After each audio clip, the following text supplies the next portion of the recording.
In section 5.4, we're going to look at solving rational equations, and we're going to focus on the algebraic approach, but also graphic approach. And the rational functions in this section are going to be of the form y equals f of x over g of x, where f and g are both first-degree polynomials. So in the last section, we looked at k over f of x, where the top was just a constant and the bottom was a first-degree polynomial.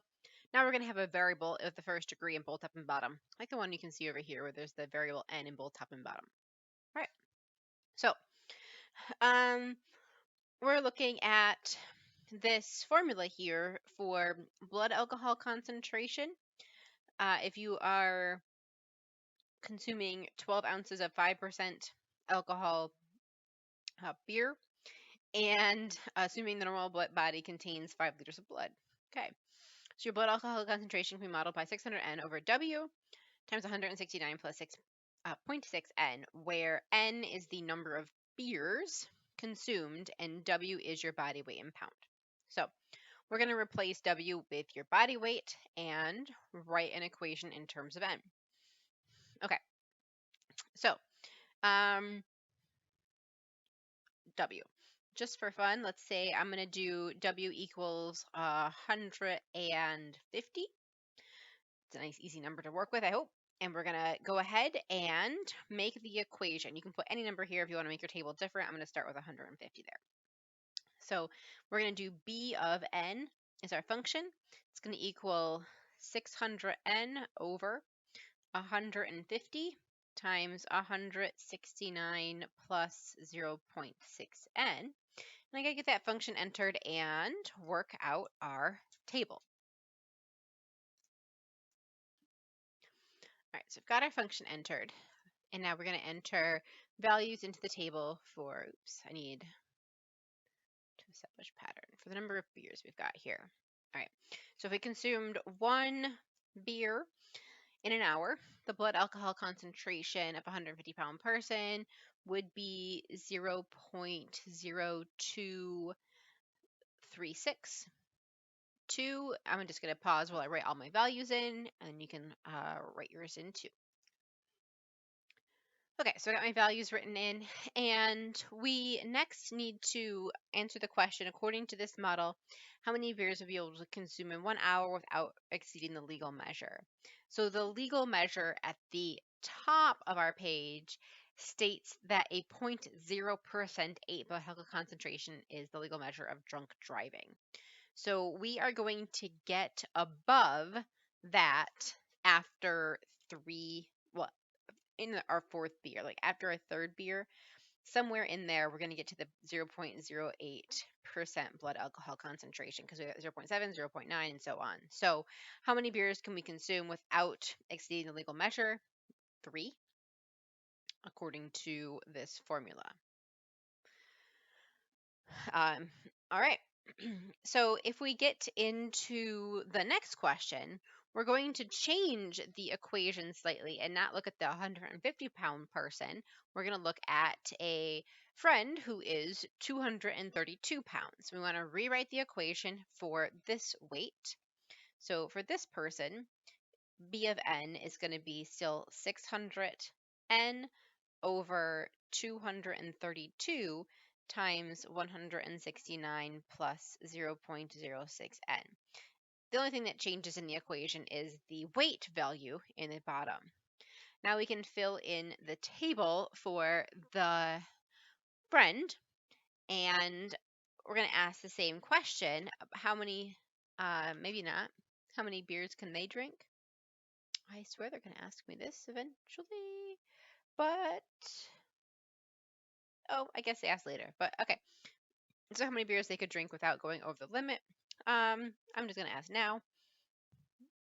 Oh, looks like they would be able to drink 5 beers without going over the limit, right? Because their body weight is larger. They're able to absorb more things before they get their alcohol percentage up. Okay, so on the next page to talk about the practical domain for this function.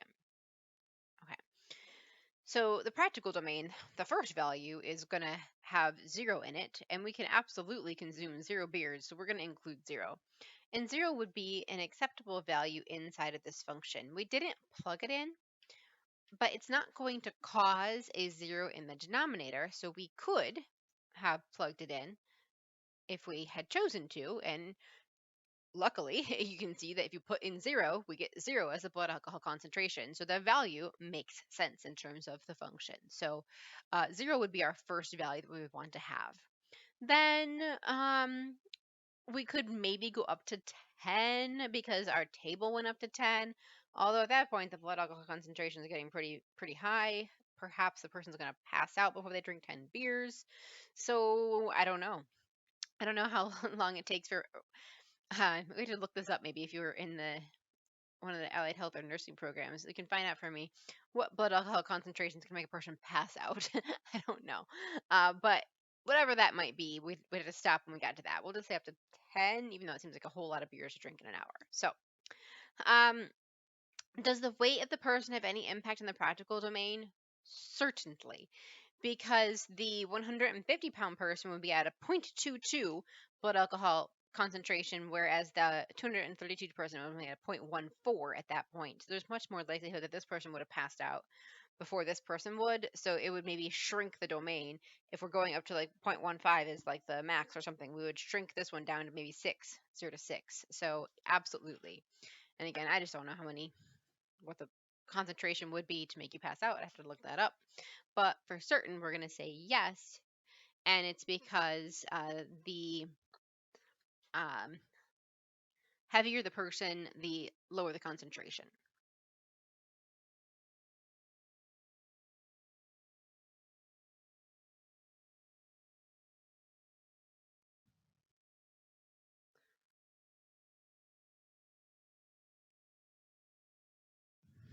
Okay.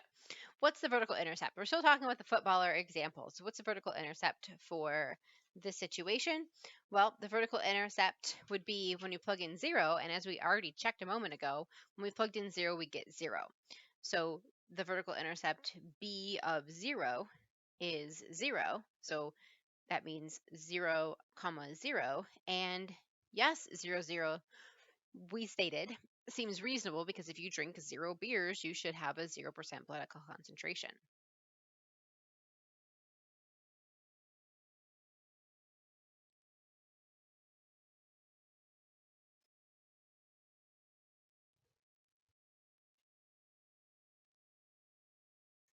Now for the sketch part, I'm going to pull this graph back over and we'll use the Zoom Fit to be able to see this graph over our practical domain.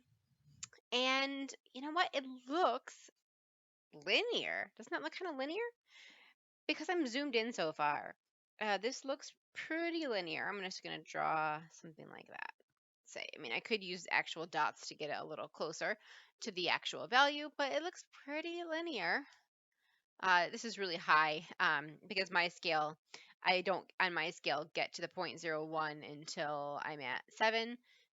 Here it looks like I got to it by 5, so we're a little high, but you get the idea. It looks kind of linear. Now, this graph is not a line, but it looks like one, right? It looks like a line. It's not. So if I zoom out, oh, now I can see the curve. And now I can see that rational shape that we've come to recognize. So it is a rational function, but we're zoomed in really tightly. Look at these output values. They're very tiny. So if you zoom into anything very tightly, it can look like a line, even if it's a really wiggly curve. So it is a rational function. If I am able to zoom out on it, I can see that. All right, so we're going to zoom back in onto the practical domain. We did want to mention that it is not a line, right? So it looks like a line, but if you zoom out, you see that it is certainly a rational function of the form that we're used to. All right, so zoom back in. Now it says that my football player friend got a breathalyzer test and their blood alcohol concentration was 0.05. So try to predict how many beers they drank. So this is going to be an output.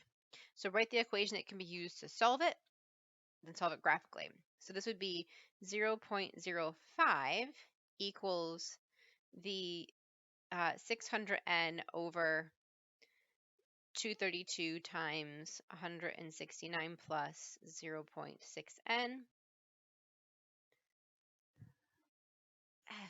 Okay, so that was 0.5 equals, and our function with football players' weight plugged into it still. And they would like us to solve this graphically.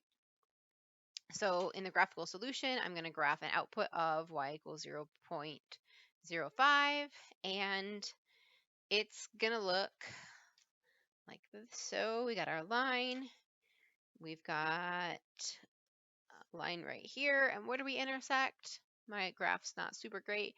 3.3. Hey, I'm not too far off, right? That could be maybe 3.3.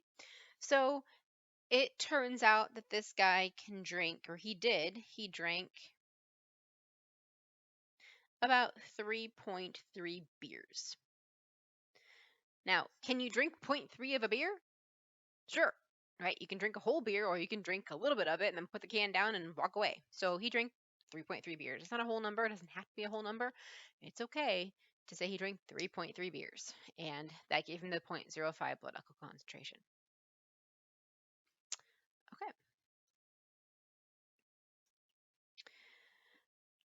All right, so next you got an example at the bottom. We're going to flip to our next page and work on solving these equations algebraically. So if we look at the example, there are two methods. Well, technically there's three, since one of the methods is the graphical method. The general case method is the one that we're going to use because it's going to work in this section and it's going to work in the next section. So we'll focus on this general case method. So the method in the general case is that if I want to solve an equation that is a rational equation by hand, we're going to multiply both sides by the denominator. And if I multiply both sides by the denominator, that's going to cause the denominator to cancel on the side that has it. And so I get my 16. And then I'll multiply and distribute through on the other side, and then I can solve my result. That's the method that we're going to be using when we solve the rest of them in this one, because like I mentioned, that's the method that we're going to use in the next section as well. This is the method that will carry on and be useful in more cases, the general case method. So if you want to read through and look at the cross multiplication method, you can. It's a very specific method. It only works in a specific set of cases. So no need to have two methods when the general case method works in a variety of ways. So that's what I want to use. All right. So solve each algebraically, and I'm going to use the common denominator. So the common denominator for the first is x. So I'm going to multiply both sides by x, and that's going to cancel on the left-hand side. And so that is going to give me 45 equals 9x. So we multiply both sides with the denominator. I got the denominator is gone on the left-hand side. And then I can divide both sides by 9. And that gives me x equals 5. Okay? So we try it again with our denominator. So my denominator is x plus 2. So I'm going to multiply both sides by x plus 2. On the left-hand side, x plus 2 divided by x plus 2, those cancel. So this gives us 23 equals, and then it's 15 times x plus 2. So that's 15x plus 30 when I distribute. And I can subtract that 30 from both sides, trying to get x by itself here. So that gives me negative 7 equals 15x. I can divide both sides by 15. And negative 7 divided by 15 is going to stay negative 7/15 for x. All right, next, multiplying both sides with the denominator, it's x again. So when I multiply by x, the x's cancel. And, oh, I'm sorry, I didn't even see this 5. It's a lovely 5. So my denominator, my common denominator for this one, should have actually been 5x, because I have multiple items in my denominator and they don't have anything in common, so both of them together form the common denominator. So let me squeak a 5 with this x, 5x. So on this side, the x cancels. The 5 does not. So we're going to have to take this 5 times this 13 when we're getting rid of the x. And 5 times 13, that's 65. So I'm going to have 65 on this side. On the other side, the 5s are going to cancel, but not the x. So I'm going to have 2 times x. So 65 equals 2x. And I'm going to divide both sides by 2. With the last fraction, that one would not have made a pretty decimal. It would have been a repeating decimal. So I left that one as a fraction because the denominator is 15. But when the denominator is 2, it doesn't hurt you just to divide 65 by 2 and to write this as 32.5. That would be fine. So my x is going to be equal to 32.5. I just tend to keep my answers as fractions if they're going to be repeating decimals. But, 0.5, no big deal. You also could have said 65 divided by 2 if you wanted to leave it in fractional form there. Okay, on to the next one. Common denominator for this one will be 4x squared because the denominators don't have any components in common, so you're going to need them both. So we're going to do 4x squared on both sides. On the left-hand side, the x squareds are going to cancel, so you'll have 4 times 16. 4 times 16 is 64. And on the right-hand side, the 4's are going to cancel, and we'll have x squared times 1. So it'll be 1x squared. Now I've got to solve 64 equals x squared. Well, the way we solved quadratics in the past in chapter 4 was to get them set equal to 0 and factor. So I'm going to subtract 64 from both sides. 0 equals x squared minus 64. And that's a perfect square, so this is factorable into x plus 8 and x minus 8, because 8 times 8 is 64, and 8 plus negative 8 is 0, and there's 0 x's in the middle. Setting each one of these equal to 0, 8 plus x equals 0, and x minus 8 equals 0.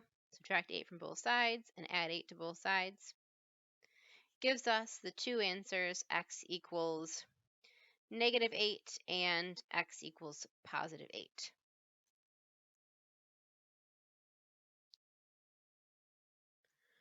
All right, so we have been asked to check some of these graphically, so let's do that. You can check them all graphically, or just a few, doesn't matter. We'll check the first one graphically, maybe just a few, maybe these two, just for fun. Okay, so the first one, when I check these graphically, I graph the left-hand side and the right-hand side. So I'm going to graph y equals 45 over x, and I'm going to graph y equals 9, and I'm going to look for intersection. There's an intersection up there at 5, so my solution is x equals 5. Maybe we'll check b as well, because maybe with the fraction answer, we want to just verify that we have the right thing. So we'll do y equals 23 over x plus 2, and y equals 15. And the answer comes out as negative 0.467. So let's check our fraction, negative 7/15 to make sure that it has the correct decimal value. It does. I can't take the negative 0.467 and turn it back into the fraction. It would not have the same fraction because it's been rounded, but I can see that the actual answer does match up to the rounded answer. And we'll check the last one. Since this one had two answers, let's just see how it looked. This one was 16 over x squared, and we wanted it equal to 1/4. And as you can see from this function, because there are two parts that are above the x-axis here, you can see that you have two solutions. One of them is 8 and one of them is negative 8. So we didn't check C, but you can go ahead and check C to make sure you get the same thing on that one as well.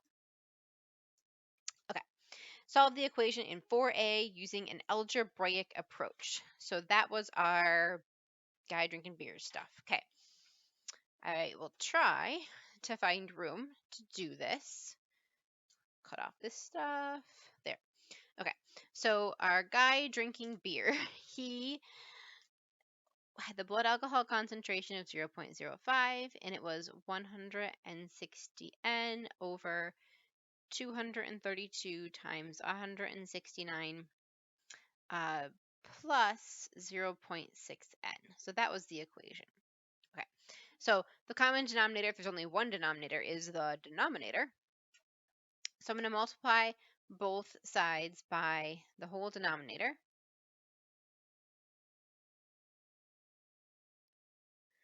So we're going to multiply by 232 times 169 plus 0.6n. Okay, so on the right-hand side, the two denominators are going to cancel, and I'm going to get the 160n. On the left-hand side, I'm going to multiply those two numbers together first, just to combine the coefficient bits. So if I take 0.05 times 232, that gives me 11.6. So I'm just multiplying those two numbers together first. I can't do everything at once, but I'm going to have 11.6 times the 169 plus 0.6n equals our 160n. So all I did so far was combine the two numbers by multiplying those together. Now I'm going to take the 11.6 and I'm going to distribute it through. So 11.6 times 169, that gives me 1960.4, and then 11.6 times 0.6, that gives me plus 6.96n equals my 160n. Okay, so now we got to get our like terms onto the same side. So there's an n term on both sides, so we better subtract off the 6.96n from both sides. So now I got to take 160n minus 6.96n. That gives me the 1960.4 is equal to, that difference is 153.04n. And last but not least, we're going to divide off the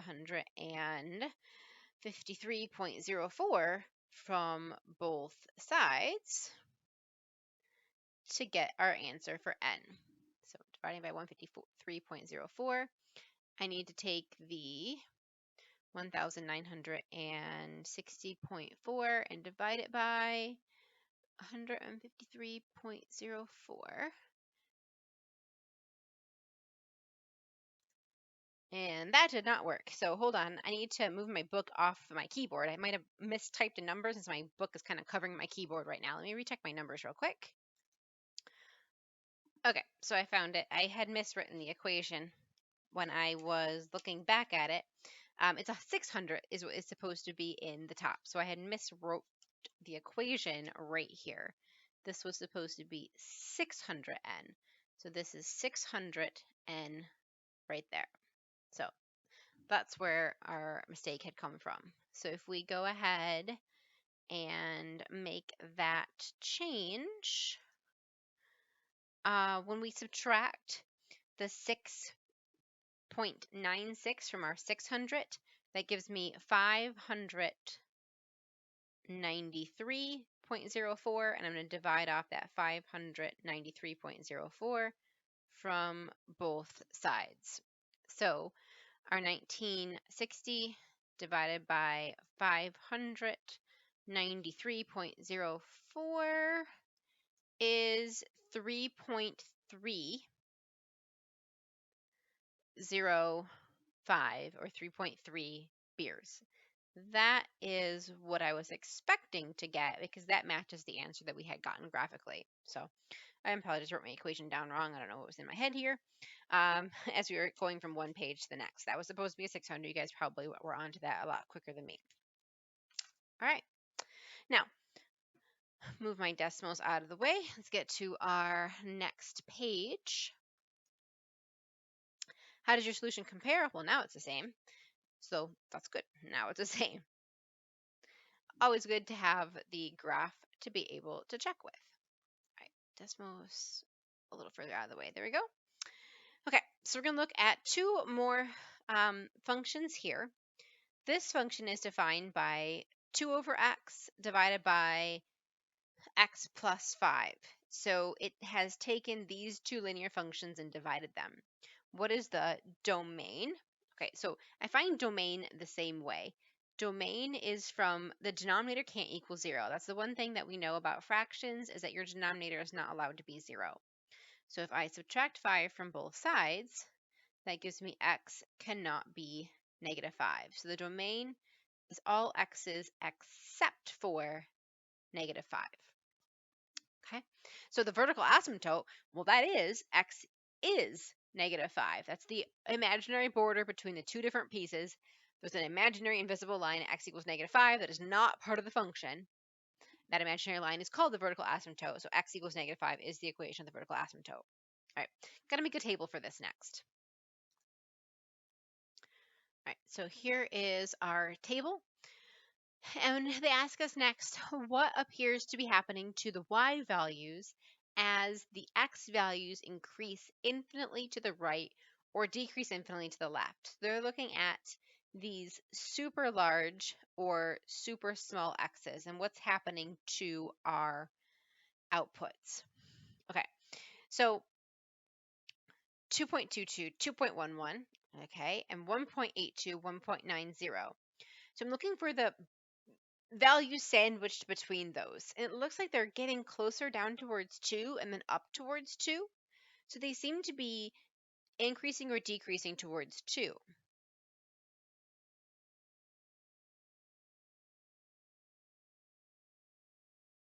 So that makes the horizontal asymptote y equals 2. Let's take a look at the graph and confirm. Okay, I'm going to turn the dots off, shrink this in a little bit. Okay, so if we think about where 2 is, let me get my scale stepping on these by 2s with the minor grids off. Does it show me the 2s? No. Minor grids on, step by 2. You're not going to step by 2, are you? Okay, there's 2. Okay, I was just zoomed a little too far out. So 2 being right here, I can see that this is dropping down towards 2. It's not going to go below 2, dropping right down towards 2, and then coming up towards 2. Okay, so 2 is the value for the horizontal asymptote. And again, it's a little more obvious if we graph it in. Y equals 2. And what was our x? It was x equals -5. And if I dot those both out, we can zoom out a little bit and we'll be able to make sure that our graph is bounded by those two lines. It's not going to go through those. Those are the pieces that separate the two segments left, right, and up, down. All right, so we're going to draw in our picture. I'm going to first give myself a set of axes, x and y axes to work with. Then I'm going to draw in my asymptote. So my asymptote for the vertical is at -5. And my asymptote for the horizontal is at y equals 2. So if I dot in where my asymptotes are supposed to be, then I can draw my function and make sure that it's just going to curl up towards the asymptotes and towards the asymptotes over here. I didn't draw it super accurately because I can actually see now it was supposed to go through 0, 0. So maybe it was supposed to go like this instead. It's supposed to go through 0, 0. But we have our two segments and we have our asymptotes in the right place. It's not going through our asymptotes, and that's the part we were trying to draw. All right. Now,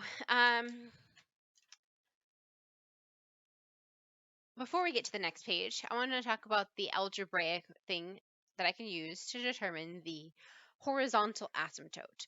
So for the vertical asymptote, we're pretty good algebraically at finding the domain, and from the domain, we're able to find the vertical asymptote since they are linked. Now, the horizontal asymptote is not linked to the domain, but what it is linked to is the ratio of leading coefficients. So if I'm looking at my polynomial where it was 2x over x plus 5 or over 1x plus 5, if I'm looking at the ratio of those leading coefficients, 2 divided by 1 equals 2, that is the algebraic way of discovering where the horizontal asymptote might be. The powers that you're looking at on x have to be equal. They have to be the same power for this trick to work, but it can be helpful to help us think about how to find the algebraic version of where the horizontal is. All right, so it's at y equals 2 in this case. Okay, on to our next page. In the blood alcohol function, as the values of n increase, what happens to the corresponding values of b? Okay, I need to get that function graphed again. Mine's gone. All right, so I typed it in just with the letter X because I already had my table set up that way. And we're in particular looking for positive values of input. So I've already got 50 and 100. We're at 0.6. We're at 1.1. What if we did 500? 2.75. What if we did 1,000? Okay, we're getting bigger still. What if we did 5,000? Okay, 10,000. Okay, we're getting big. A little bit smaller there. Let's go for 20,000. Maybe 50,000 instead. Okay, and then 100,000. Really big inputs right here. So I'm starting to see the value that I'm getting towards, like at first they were getting bigger, like 2 or 1, then 2, then 3, then 4. And I was like, I'm not converging on anything yet. But now I can see it's 4.08, 4.19, 4.28, 4.29. These are getting really, really close. And so I'm going to guess it's probably about 4.3. Okay. So the outputs are seeming to increase towards 4.3.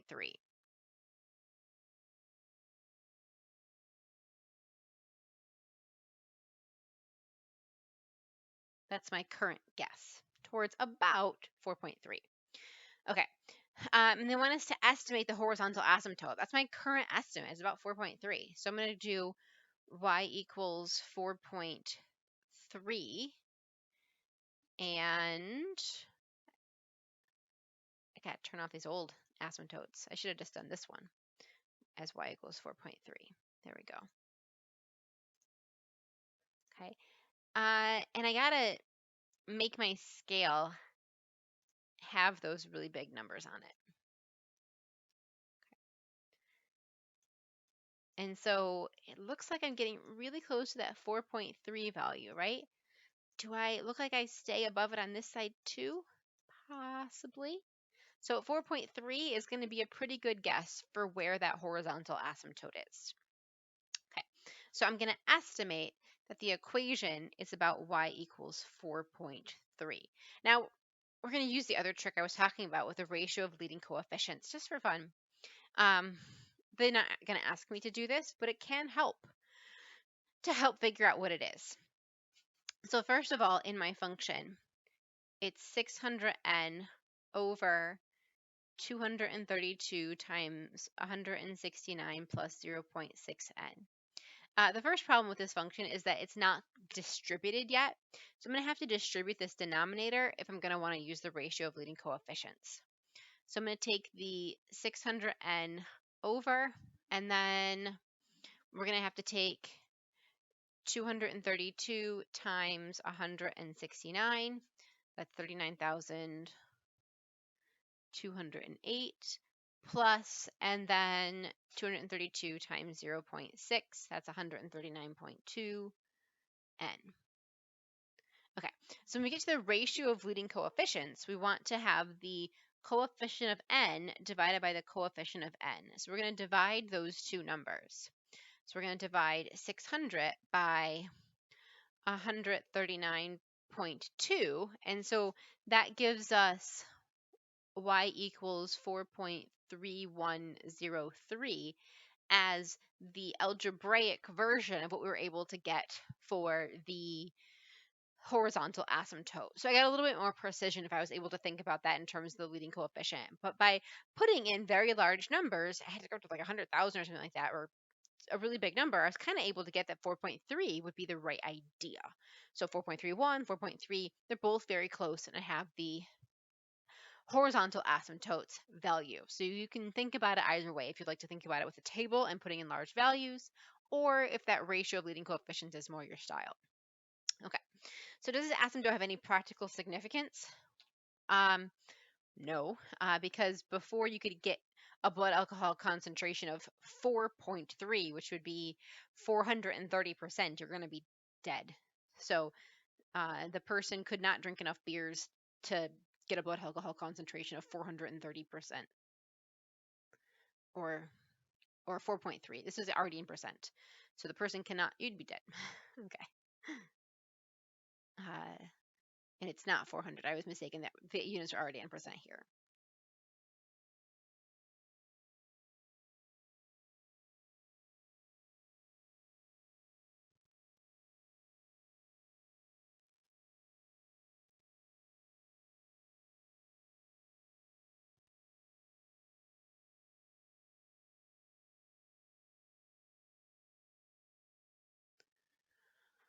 All right, and the last example for this section.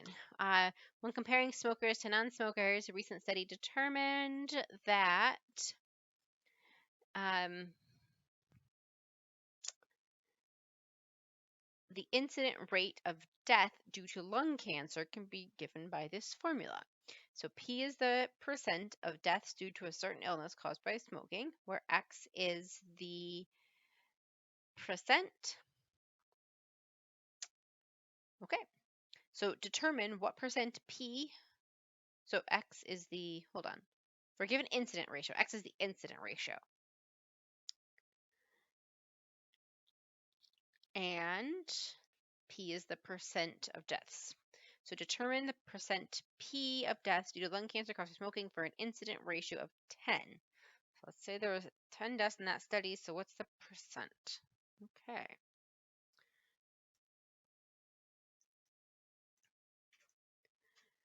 So our function is going to be P of X equals X minus 1 over X.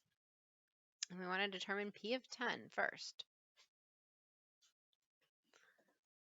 So P of 10 is 0.9.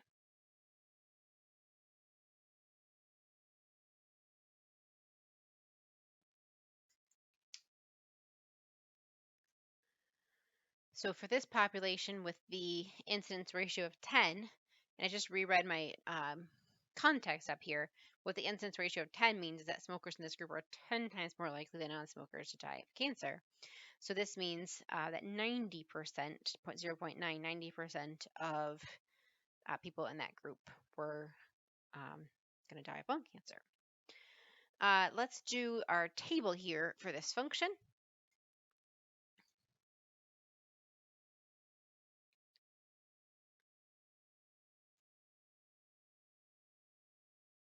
And we have inputs of 1, 2, 5, 10, and 30.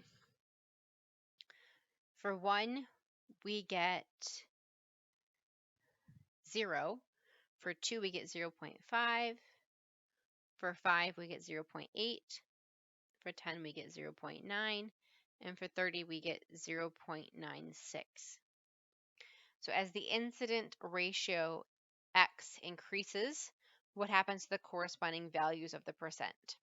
So they're getting closer and closer to 1. So the output gets closer to 1.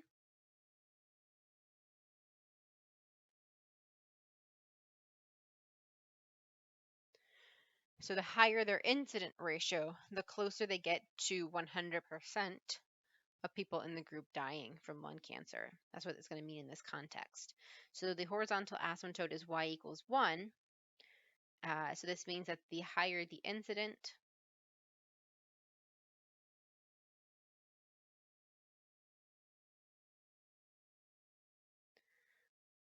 the closer to 100% deaths. Kind of a depressing question. Very sad. I want to just verify that horizontal asymptote. I apologize for not noticing and scooting my page up earlier. I want to look at the horizontal asymptote to this function algebraically. And so when we're in the x minus 1 over x function, our coefficient of x is 1 in both of these cases. So if we're taking 1 over 1 equals 1, that's the algebraic way to verify or determine the horizontal asymptote.